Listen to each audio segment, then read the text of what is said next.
You're listening to Civic Media. You can tune into any of our live shows on any radio station across the state with the Civic Media app. Find us in your phone's app store and listen anytime, anywhere. This is your WISS Daily News Roundup for Oshkosh Air Support, 98.3 FM and 1100 AM. For 98.3 and 96.5 WISS News, I'm Lisa Hale. Oshkosh police are warning residents of a recent uptick in vehicle break-ins. In a social media post, they say they're actively working to identify and apprehend the suspects involved, but they advise constant vigilance. They remind residents to never leave valuables in the car, take your keys, lock your vehicles, park in a well-lit area, and report any suspicious activity to the police. The Shawano Police Department is asking residents to help them find missing 16-year-old Ayana Mendez. She was last seen February 16th when she left on her own accord, but she has been listed as a missing person. Based on information they've already received, police believe Mendez is somewhere in the Fox Valley area. Contact the Shawano Police Department if you have any information. As a measles outbreak continues to grow in Texas, health officials are warning that in Wisconsin, kids have one of the worst measles vaccination rates in the country. According to the Department of Health Services, only about 85% of Wisconsin kindergartners have gotten both doses of the measles vaccine. That's the second lowest percentage in the country, with Alaska as the only state ranked lower. 4 Wisconsin counties did register slight increases in 2-year-olds' measles vaccination rates in the 10-year DHS data. Fond du Lac County is one of them. The Wisconsin DNR reminds ice anglers that the deadline to remove permanent ice shanties, or those that aren't removed daily, is coming fast. In our areas, the deadline to remove shanties from inland waters south of Highway 64 is March 2nd. Those on Michigan boundary waters need to be removed on or before March 15th, and on Lake Michigan, Green Bay, Lake Superior, and inland waters north of Highway 64, those should be removed by March 16th. No ice is 100% safe, and ice anglers should check with their local fishing clubs and bait shops for current ice conditions before removing their shanties. 9 Green Bay area breweries have come together to brew a beer to match the excitement of the NFL Draft 2025 coming to Green Bay in April. The 8th round downtown pale ale will be available in the Draft City Music Fest and at local tap rooms. Green Bay Mayor Eric Genrich. Really encouraging people to visit, all kinds of different amenities within the community, all the tap rooms, restaurants and bars, and things from the Children's Museum to Baby Bay Beach, having a couple of rides open. We really want to spread the wealth and encourage people to get around the community, and what greater opportunity than to advertise, what we have from a craft brewing perspective. Draft City Music Fest is part of the multi-day Touchdown Downtown, happening throughout downtown Green Bay from April 23rd through the 26th. The mother of an inmate at Green Bay Correctional Facility who was murdered while in custody has filed a federal civil rights lawsuit against prison officials. The lawsuit filed by the mother of Micah Laureano claims willful and deliberate indifference to her son's safety. Jackson Vogel, Laureano's cellmate, allegedly killed Laureano because of his race and sexual preference. Wisconsin Senator Tammy Baldwin has introduced legislation that would allow Americans to import prescription drugs from Canada. According to a press release, the goal of the bill is to lower the prices of those medications and increase access for consumers. They're also hoping the bill will create more competition in the pharmaceutical market, forcing the companies to lower the prices of similar prescription drugs in America. The bill has some bipartisan support from Republican Senator Chuck Grassley of Iowa. A juvenile was taken into custody and charged with making terroristic threats yesterday after an alleged threat against Roncalli Middle School in Manitowoc via social media post. Manitowoc police were notified of the social media threat just after 6 a.m. Tuesday. Investigating officers identified the suspect and took him into custody. The suspect was placed in secure detention. No other information is available. A trio of Green Bay area lawmakers are holding budget listening sessions starting Saturday. Several sessions with Jamie Wall of Senate District 30, Ryan Spouty of Assembly District 89, and Ahmad Rivera Wagner of Assembly District 90 are scheduled. They invite residents to come and voice their concerns and their priorities for the next biennial budget, which is before state lawmakers now. See our story at WG gbw.fm for days and times. Assembly Speaker Robin Vos said Tuesday that while Republican lawmakers are still ironing out priorities for the state budget, tax cuts are a key part of developing plans.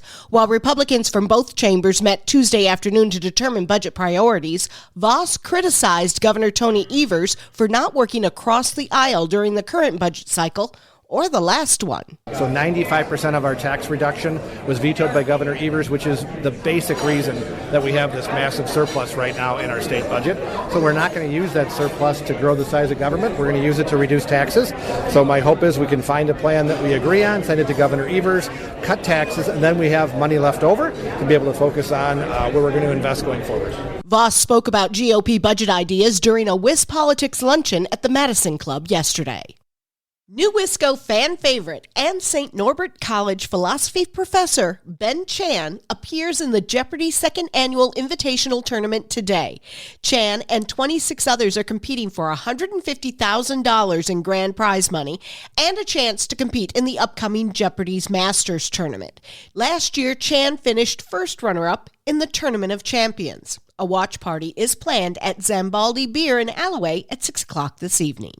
High school sports championships will be staying in Wisconsin's capital city for 8 more years. With more, here's Civic Media Sports Director Jimmy Kuska. State high school championship events are staying in Madison through 2033. The WIAA and UW-Madison announced an 8-year contract extension to continue to host boys and girls golf, individual and team wrestling, softball, boys basketball, and 11-player football at its campus facilities. UW Director of Athletics Chris McIntosh said that UW is thrilled to continue to host state championship events and said that the economic impact for the Madison area for hosting the state championships is over $22 million per year. Many of the state championship events currently held in Madison have been there for decades. I'm Lisa Hale for 98.3 and 96.5 WISS News. For news anytime, visit WISS.FM.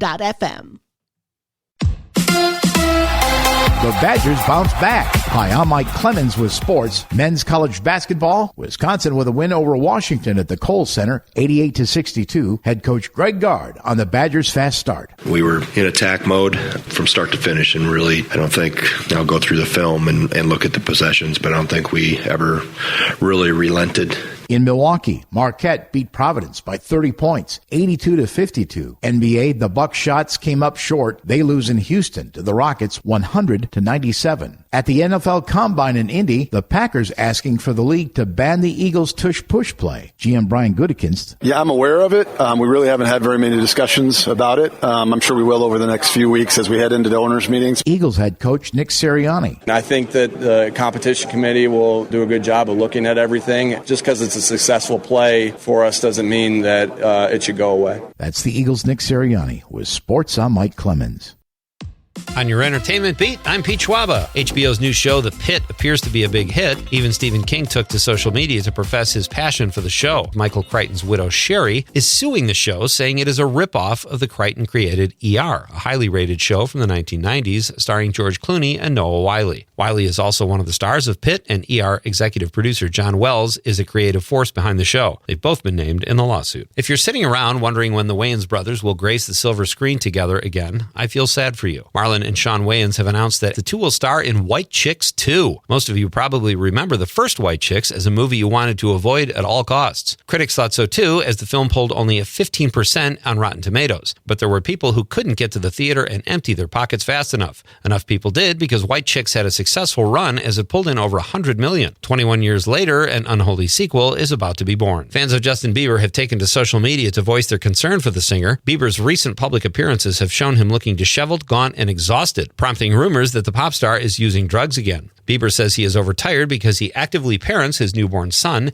and has been holding late-night recording sessions. Reps for Bieber have adamantly denied that the pop star is using hard drugs again. More to come, I'm sure. Evel Knievel was one of the most popular motorcycle stuntmen in the world, and at times was even successful. According to Puberty.com, Leonardo DiCaprio is in talks to play Knievel in a new biopic. Legend has it that over the course of his career, Knievel broke 433 of the 205 bones in his body. In 1971, Evel Knievel jumped his motorcycle over 19 cars, a record that stood until it was finally broken in 1998 by none other than No idea. There is streaming news as Oscar-nominated films make their way to the small screen, with the Academy Awards right around the corner.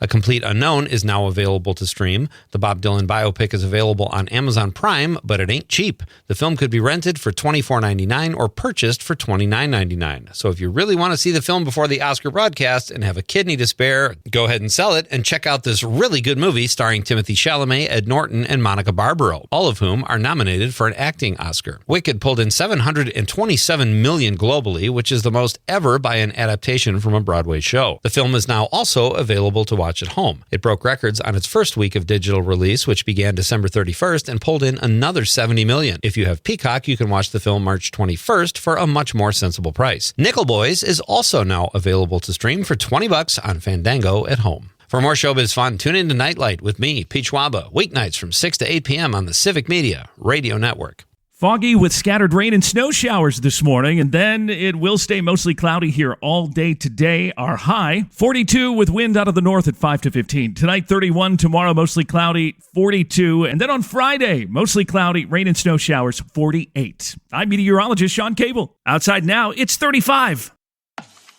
That's your WISS Daily News Roundup from Civic Media. Subscribe to this podcast on Spotify, Apple, or wherever you find your podcasts. Find more news at WISS.FM. The national news cycle never stops, but it can be hard to find news about your local community. Civic Media is dedicated to providing quality local and state news coverage across Wisconsin. With the Civic Media app, you can get notifications about local stories that matter to you and your community. Find the free Civic Media app in your phone's app store and choose notifications from the menu to tell us what kind of news you want to hear about.